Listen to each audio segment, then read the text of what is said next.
Yo soy Joaquín Rey y esto es La Voz del 21. Continuamos con esta transmisión extraordinaria en esta semana número 7 del estado de emergencia nacional. Recordamos que este programa llega a usted gracias a Cambio Seguro. Cambia dólares sin salir a la calle. Cambia desde casa y ahorra en Cambio Seguro. Portal registrado en la SBS. Usa el cupón Perú21 y obtén un descuento en tu primera operación. Bien, y a esta hora de la tarde vamos a abordar un tema sumamente trascendente que tiene que ver con las AFPs. Finalmente, el día de hoy, el presidente del Congreso, Manuel Merino de Lama, promulgó la ley para el retiro del 25% de fondos de AFP luego de que se venciera el plazo para que el Ejecutivo lo observara, como todos esperábamos que sucedería, lo que finalmente no se produjo. Entonces, esperamos que luego de la reglamentación que tiene que dar la Superintendencia de Banca y Seguros, los pensionistas puedan finalmente retirar el 25%. ¿Qué impactos tiene esto sobre nuestros fondos de AFP, sobre la economía, sobre la capacidad de endeudamiento del Estado? Vamos a abordar estas preguntas con el señor David Tuesta, exministro de Economía, quien toma nuestra llamada desde Madrid vía Skype. ¿Cómo está, señor Tuesta? ¿Cómo estás, Joaquín? Un gusto conversar contigo. Es un gusto saludarlo. ¿Cuál será el impacto de la aprobación de esta norma, del retiro del 25%, de hasta el 25%, que son 12.900 soles como máximo, de las AFPs? A ver, yo creo que hay dos impactos que deberíamos señalar. Comencemos por el más importante, que es el de reducción de las pensiones de un colectivo importante, digamos, aquellos que logren sacar su fondo y que tengan un mayor periodo de aporte, probablemente aquellos que están en el grupo de mayores de 45, 40 años o cerca de la jubilación, pues esos ya no van a tener posibilidad de recuperar dependiendo de la cantidad del fondo que retiren. Los más jóvenes, en principio, ¿no? Si es que se mantienen dentro del sector formal, que ese es un gran problema también, que está detrás de toda esta discusión que se ha generado con las FPs, pues bueno, ese colectivo tendrá más tiempo quizás para recuperar, pero en principio las pensiones se van a ver afectadas. Si hay un elemento político que va a estar detrás a futuro, es decir, vas a tener menores pensiones. Una de las grandes críticas que tiene el sistema de AFP, el ONP también, pero el de AFP es el de que da pensiones bajas. Pues hoy que vas a retirar ese 25% en el periodo más bajo del mercado, vas a necesitar, probablemente en el futuro puedes estar reclamando al futuro gobierno que te coloque algún subsidio o algo porque no te va a alcanzar, ¿no? Más allá, digamos que con la ley del 95.5 que se dio en el año 2016, te puedes llevar tu fondo de una sola en una sola armada. Ese es el principal problema, diría yo. Ahora, si me permite, está claro que quienes decidan retirar sus fondos ahora básicamente estarán realizando la pérdida que se ha dado en esta crisis económica. Pero ¿cuál será el impacto sobre quienes decidan no retirar sus fondos y mantengan los fondos en las AFPs? Bueno, ellos van a tener la posibilidad seguramente a largo plazo de recuperar, pero eh, a ver, en el corto plazo, el hecho de que tenga que salir los fondos de pensiones a liquidar, digamos, dependiendo de cómo se vaya presentando esta demanda, liquidar los activos, pues seguramente que va a perjudicarlos en el corto plazo, ¿no es cierto? Porque los mercados para determinados activos podrían caer más y desvalorizarse. A futuro, lo que se mantiene en el fondo de pensiones, pues se va a recuperar, ¿no? Seguramente que se va a recuperar y en principio no deberían, digamos, aquellos que se están pensando ahora entre hacer lo que va a hacer su vecino e ir a sacar también yo por si acaso, yo recomendaría a ese grupo que no entre en pánico, es decir, que si está preocupado por su pensión, si está preocupado en tener un fondo importante, si no lo requiere ahora, no tiene problema de liquidez, que esté tranquilo y que espere que el mercado, como en otras oportunidades, se va a recuperar. De eso no hay duda, ¿no? Ese es un tema que se tiene que tratar a futuro, ¿no? Digamos un poco el tema de la volatilidad de los mercados financieros y la percepción que tiene la gente respecto a su fondo de pensión. Pero las cosas están así, yo diría que solo retire el que necesita por temas de liquidez, pero el otro grupo que no lo necesita, que no entre en el pánico de ir a sacar también, porque las cosas pueden ir para ellos en particular, a peor, ¿no? Ahora, se ha usado mucho el argumento de que no le conviene a los propios ahorristas retirar ahora porque es vender en un mal momento, básicamente. Pero ¿no es esta una decisión que debiera corresponder a cada agente económico? Finalmente, si uno no tiene la liquidez y decide realizar una pérdida con tal de adelantar ese flujo, supongo que es una decisión legítima también, ¿no? A ver, los sistemas de pensiones bien diseñados te permiten un espacio para retirar en situaciones de emergencia, ¿de acuerdo? Pero eso se debió quizás haber estudiado y haber implementado, no en plena crisis, sino antes, ¿no? Debió haber existido una regla más o menos institucionalizada que te permitiera retirar una determinada cantidad, muy probablemente en proporción al sueldo que ganaras, ¿no? Más que un monto absoluto, hubiera sido mejor un monto proporcional a lo que tú aportas y por una periodicidad muy limitada. Eso hubiera evitado todos estos problemas. Pero lo que no podemos perder de vista es que un sistema de pensiones, o también llamado sistema previsional, lo que tiene como objetivo es prever, ¿no? Ayudarte a que ahorres hacia el futuro. Los sistemas de pensiones buscan solucionar una, vamos a eso, denominar una falla de mercado.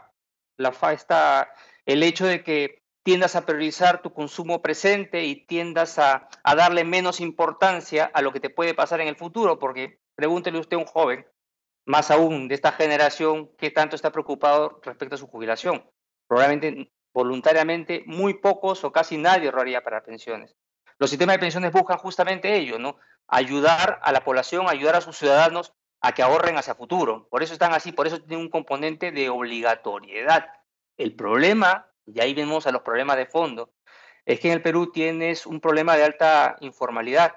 Entonces tienes solamente aportando, sea a AFP o sea a ONP, aproximadamente al 20-25% de la población económicamente activa. Entonces, al final se convierte en un sistema de pensiones que va dirigido fundamentalmente al que está en el sistema formal. Ahora estoy comentando aquellos que se mantienen de manera más o menos recurrente funcionando en el sistema formal, porque si ampliamos aquellos que alguna vez han aportado, pues de repente el número de afiliados podríamos estar hablando del 50-60% de la PEA, gente que estaba alguna vez y se ha ido y no vuelve a regresar.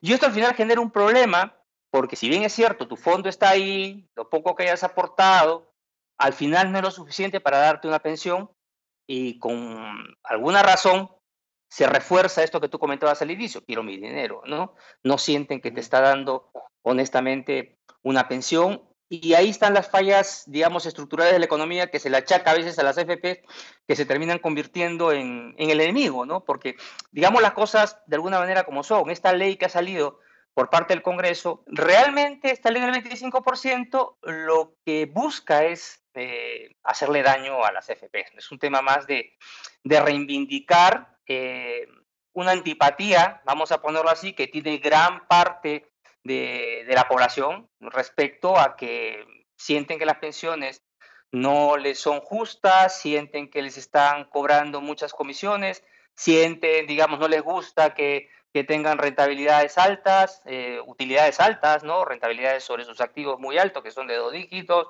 No les gusta que cuando el mercado cae, pues la industria siga ganando, no entienden. Entonces es bastante complicado trasladarle ello. Además, Ujú. en una industria que está dentro, quiera o no, lo quiera o no lo quiera, dentro de la protección social, dentro de la seguridad social. Entonces, es bastante complicado hacer convivir este escenario de altas utilidades, que está bien, que la empresa privada tiene que tener utilidades y más utilidades, mejor, más sólidas, pero se percibe como que es a costa, ¿no? De que tengo que aportar y obligatoriamente, ¿no? Ese es el otro elemento, ¿no? Ese elemento coercitivo, obligatorio, y todo eso genera un escenario que se ha ido acumulando Ujú. a través de los años, no se le ha dado una solución, no se le ha dado la atención debida y pues ha ido explotando en determinados momentos. La ley del 95.5 del 2016, que te permite el retiro al jubilarte de todos tus activos, fue una reacción hepática por parte del Congreso y muy aplaudida en su momento. Esa ley, Ujú, fíjate, ujú. ya le quitó el sentido al tema pensión, porque este es un sistema de pensiones que ya no te da pensión, lo que te da en gran medida es toma tu dinero y llévatelo. ¿no? Muy pocos están comprando una renta vitalicia para obtener rentas a futuro, que es lo que se llama una pensión. Ya eso desapareció el año 2016. Hoy con esto es una mochada adicional y básicamente te digo, el objetivo ha sido, y ha sido celebrado, ve tú en las redes sociales y ve el nivel de aprobación, el hecho de que miren qué bien le hemos dado al FP y además tengo mi dinero y punto. Yo creo que Ajá. ese tema de irresponsabilidad que ha tenido nuestros políticos es el que realmente más preocupa, ¿no? Ajá. Ahora, antes de abordar el tema de la reforma que ya ha anunciado el presidente Vizcarra a las AFPs, hay un argumento que ha dado la ministra María Antonieta Alba que tiene que ver con el impacto que tendría esto sobre el costo del endeudamiento del Estado, ¿no? Lo que afirma es que si las AFP salen a vender los bonos del Tesoro que tienen del Perú, el costo de endeudamiento sube justo cuando más se requieren recursos para enfrentar las crisis económicas. ¿Qué tan realista es este argumento, considerando que en realidad las AFPs tienen una cartera de diferentes activos y muchos de ellos, entiendo que cerca de la mitad, están incluso fuera del Perú? Sí, yo creo que va a tener un efecto, si lo tiene, va a ser marginal. Va a ser un efecto marginal. Sí, es probable, ¿no? Potencialmente, ¿no? Si vas a retirar los 20 y pico mil, creo que son 25.000, 24.000 que tenemos en bonos, pero, o sea, a ver, las AFP lo que van a hacer es, van a elegir entre todos los activos que tienen, van a seguro a vender algo de bonos, pero también venderán otros activos en función a su calidad de recuperación, no van a vender seguramente aquellos que han caído mucho, en fin, ¿no? O sea, va a haber seguramente algún efecto sobre los mercados, pero yo creo que va a ser marginal, honestamente. Yo el problema no lo veo tanto por ahí. Hay otros problemas de corto plazo, más bien que sí pueden ser algo preocupantes que seguramente la Superintendencia de Banca de Seguros intentará solucionar, que es que uno de los, o sea, si requieres recursos para devolver dinero, vas a tener que ir, por ejemplo, a los depósitos que tienes en el sistema financiero. Ahí tienes como alrededor de 4.000, 5.000 millones de soles, ¿no? De golpe. Entonces, eso seguro se va a tener que dar directivas, porque eso en el corto plazo sí te puede generar un problema, ¿no? De liquidez dentro de la economía. Pero yo creo que todos son manejables. Honestamente, el gran problema no está por ahí, ¿no? El gran problema viene por el daño que lo hace, ya pone bajo cuestionamiento de si realmente tenemos ya un sistema de pensiones con todos los forados que le Ujú. han hecho y el punto que acabas de mencionar, ¿no? Es decir, ahora hay una reforma que ha anunciado el gobierno y lo que hemos visto es que los congresistas son unos rayos para aprobar reformas, ¿no? Nunca se han podido poner de acuerdo determinados actores económicos para sacar reformas entre comillas, ¿no? Reforma de pensiones, pero han visto, en gallos y medianoche sacaron la del 95.5 del 2016, ahora se estrenaron en el Congreso, en pocos días tenían la ley y ya está. Pues mira, ahora le pones en bandeja, oye, hagamos una reforma integral, pues no quiero saber qué cosa Ujú. va a salir de esa reforma integral en Ahora, manos de estos señores, ¿no? pero tomando esta como una oportunidad positiva, digamos, para hacer algunos ajustes que sin duda se pueden hacer, ¿por dónde deberían ir estos ajustes? Un tema que se habla mucho, por ejemplo, es las comisiones, que generan mucha molestia, porque hay contribuyentes que dicen, incluso en los periodos en los que mi fondo pierde valor, la AFP cobra una comisión. ¿Esto es algo que debiera revisarse? Sí, por supuesto. Yo creo que las AFP mira, si no lo han entendido antes, yo creo que ahora ya lo entienden, ¿no? Es decir, ya lo que está en riesgo es simplemente que nos terminemos quedando sin sistema de pensiones. Entonces, la reacción seguramente de ellos debería ser más abierta en el pasado.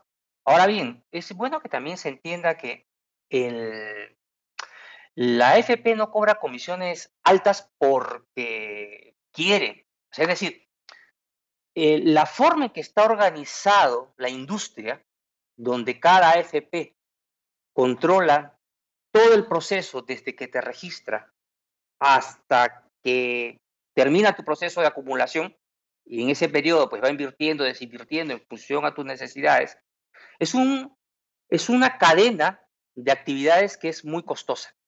Entonces, por tanto, necesitas una gran inversión. No solamente tenemos 4 AFPs, ¿de acuerdo? El sistema como está, de la manera como está organizado, esto que llamamos integración vertical dentro de cada industria, hace de por sí que se generen barreras a la entrada y, es decir, que no hayan otros AFPs que tengan interés en ingresar, porque es carísimo entrar a este mercado, y se repartan el mercado entre 4.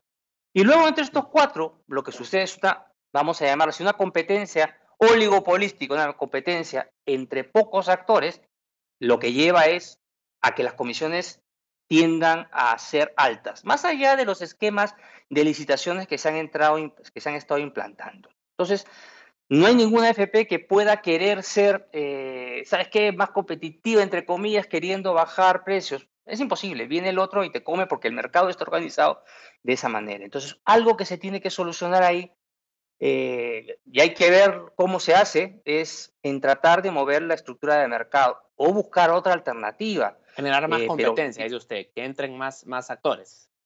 pero sí, pero si la organización vertical, claro, hay que buscar la manera de cambiar esta estructura para que de manera efectiva más actores generen que la comisión baje, porque lo que puede Ujú. generarse también es que entren actores, no vean que haya negocios y vuelvan a ser reabsorbidos, como ha sucedido en el pasado. Miren, yo no quiero entrar a dar una recomendación exacta porque al final lo que tenemos que entrar y las FP tienen que entender ello es que lo que se quiere es que las comisiones bajen y que bajen rápido. Entonces lo que hay que buscar con ellos, el gobierno, o bueno, dentro de la discusión que tengan entre actores, una forma efectiva en la cual esta se puede reducir, ¿no? En México, por ejemplo, y no es que yo sugiera esto, en México, por ejemplo, hay un comité dentro de la propia superintendencia de pensiones allá, que se llama la CONSAR, que revisan a la baja anualmente el precio en función, pues, algunas variables como si fueran un utility, ¿no? Como si fueran las empresas eléctricas, ven un poco la ecuación de precios y dicen esto tiene que bajar. Y yo no digo que eso sea lo más eficiente, pero esa ha sido la solución política, vamos a llamarlo así, que hace unos 6 o 7 años se encontró en Ujú. México, ¿no es cierto? Entonces, alguna solución hay que buscar. Y adelante, entonces, ese es un tema. Y el otro es, pues, si las comisiones bajan de manera natural, te deberían llevar también a que tus utilidades sean más bajas, ¿no? Mire, esto no es lo esencial para que el sistema de pensiones funcione, la verdad, pero políticamente es lo esencial hoy. Ah, Porque si seguimos por ujú. el lado de que, oye, hay que solucionar la informalidad y que ese es el gran problema y que por eso no hay pensión y que si el Estado subsidie, todo eso es cierto, pero es solamente hacer eso hoy no te soluciona el tema político, y no te soluciona la viabilidad del sistema. Entonces, eso es lo que hay que intentar solucionar pronto para que el resto de cosas importantes que tiene que ver con un sistema de pensiones amplio, que abarque a los trabajadores que no están aportando, con pensiones mínimas, subsidiadas, lo que tú quieras, funcione. Pero la otra parte de me cobras caro, ganas mucho, eso hay que intentar darle una Ujú. solución. Ujú. Brevemente, solo antes de terminar, quisiera preguntarle por una medida que se anunció, pero que ha quedado un poco en el aire porque no hemos sabido más, y que es este impuesto solidario que el presidente Vizcarra vislumbró para posiblemente financiar los esfuerzos que está haciendo el erario público para hacer frente a la crisis. Con cargo a conocer más detalles, porque la verdad es que no sabemos los detalles específicos de este impuesto, ¿cuál sería su primera impresión sobre una medida de esta naturaleza? A ver, eh, para mí me parece una medida que, cara, no es necesaria hoy, ¿no? Cara porque estás en pleno proceso recesivo que aún no ha encontrado piso. Sigue siendo una caída oscura y no sabemos exactamente cuándo va a acabar. Y es más, cuando acabe la cuarentena, tampoco queda claro qué tan rápido vas a salir de ese hoyo. Entonces, hoy ponerte un impuesto, llame como lo llames, ¿de acuerdo? Ahora le han llamado solidario, pero le puedes llamar como quieras, no es el momento más conveniente. Además, si es que no tuvieras alternativa, quizás sí. En el año 1998, en plena crisis rusa, Perú tuvo que poner un impuesto muy parecido. Se puso un impuesto en el año 99, un impuesto a las planillas del sector público, por ejemplo. Lo puso, recuerdan aquel momento, el ministro Joe White. Lo puso.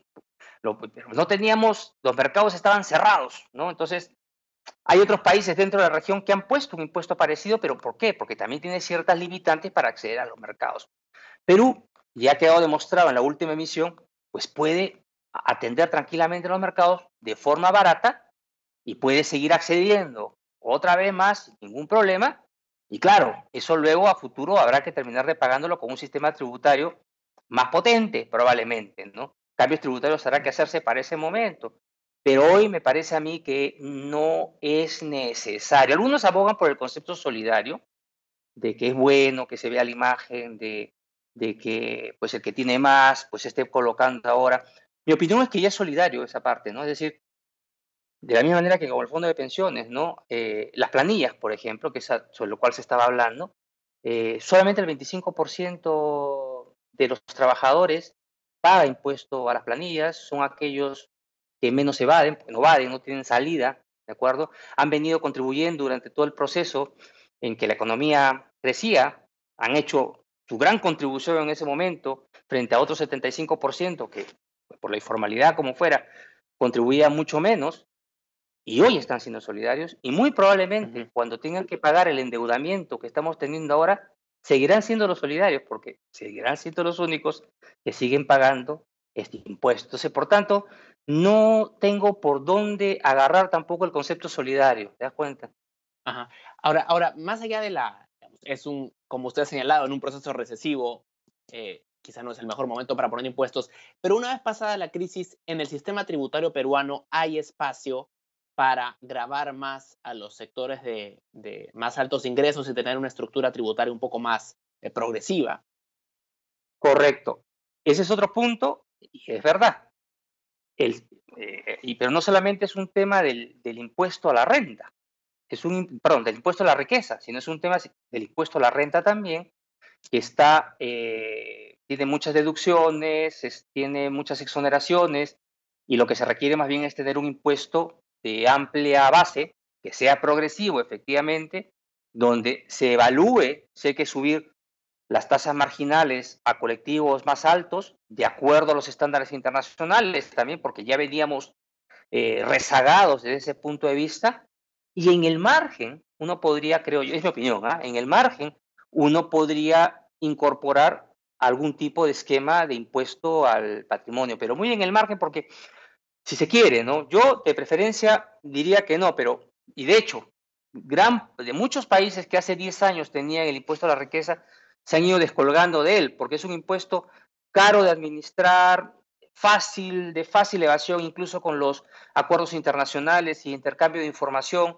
Y lo que derivó más bien eso es descolgarse el impuesto a la riqueza y más bien a trasladarse a solventar o cimentar su impuesto a la renta. ¿De acuerdo? Entonces uno lo que ve, por ejemplo, en países europeos o nórdicos, por ejemplo, que suelen ser bastante progresivos en sus sistemas tributarios, lo que tienden a hacer es, por ejemplo, no hay exoneraciones a las rentas de capital, como si existe en el Perú, o sea, paga una determinada proporción, otros rentas que en Perú suelen estar exoneradas, pagan también acá. Entonces yo creo que debería ir mucho más por ese lado, ¿no? Pero esto requiere un debate amplio, eso sí, rápido, porque esta cuenta vamos a tener que estarla pagando hacia el 2021, finales del 2021, comienzo del 2022.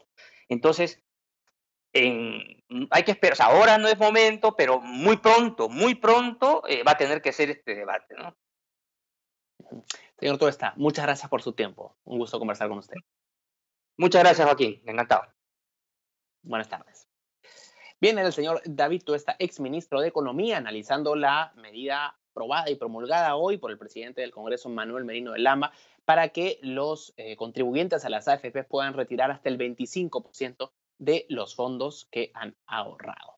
Bien, vamos a hacer un corte a esta hora de la tarde, volvemos en cualquier momento y antes les recordamos que este programa llega a usted gracias a Cambio Seguro. Evita salir a la calle y cambia dólares desde casa en Cambio Seguro. Casa de cambio digital registrada en la SBS.